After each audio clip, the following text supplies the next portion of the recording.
today, students, I will start chapter 9, that is the economic importance of bacteria and fungi.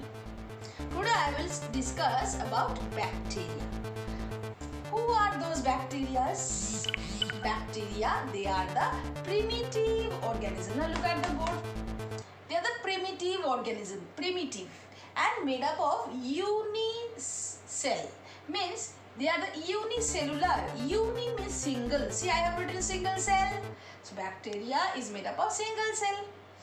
And why they are called primitive? Why suddenly they are called primitive type of organism, not advanced? Because they have the single chromosome. Single, only one chromosome is there.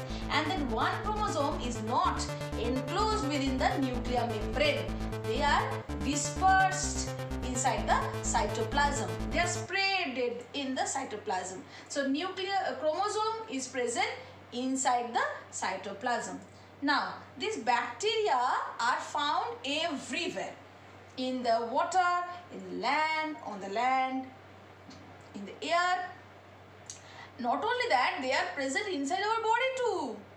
They are present inside our mouth, skin, in the intestine also bacteria are available. Some bacteria synthesizes vitamin B inside our body.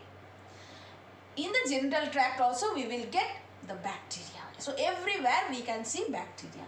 Now the classification of bacteria. How we will classify the bacterial cells? If they are circular or spherical in shapes, just see that I have drawn some spheres, circular structure. So if they are circular in shape, spherical in shape, they are classified as cocci. Cocci. If they are rod shaped, they are known as bacilli. If they are spiral in shape, then they are known as spirilla. If they are comma in shaped, then they are comma shaped, means vibrio type of bacteria.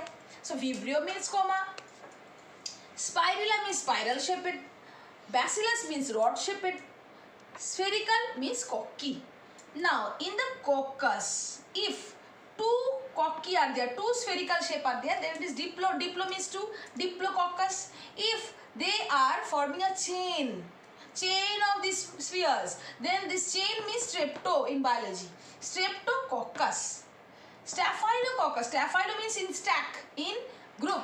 So see the lump of group, a group of cells, a lump of cells, a lump of circular cells. So Staphylococcus. Now the structure of bacterium.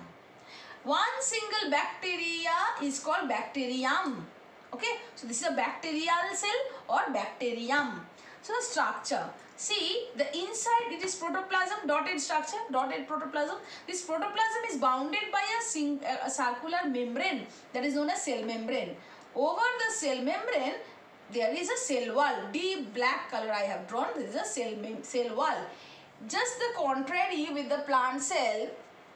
Just the contrary with to the plant cell, bacterial cell is made up of peptidoglycan, but the plant cell is made up of plant cell wall is made up of cellulose. Here it is made up of peptidoglycan. Which one? Cell wall. Over the cell wall there is a slimy, sticky, slimy layer is present, that is known as capsule. Inside the protoplasm there are many granules. There are vacuoles, there are glycogen granules, and there is one bacterial circular DNA that is known as plasmid. For the movement, bacteria is having some whip-like structure. They are known as flagellum. One is flagellum. If it is two, then flagella. Just like the bacterium and bacteria. If it is single, then bacterium. If it is plural, then bacteria. Now just see how I have made the points. The structure of bacterium. See, means one. Protoplasm lying within the cell membrane. So these are the keywords I have underlined. You have to also underline. So within the cell membrane there is protoplasm. Non-living cell wall is present. Outside there is a cell wall, I said, and the cell wall is made up of peptidoglycan.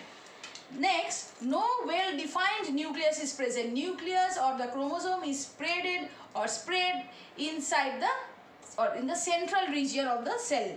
Next, chromatin or DNA is present in the central region. Next, this protoplasm is having vacuoles, granules. In some bacteria, chlorophylls are also there. They are called chlorophyll containing bacteria. Next, a slimy protective layer is present outside the cell wall. That is called capsule. So this is all for today. Chapter 9, Economic Importance of Bacteria and Fungi. Thank you.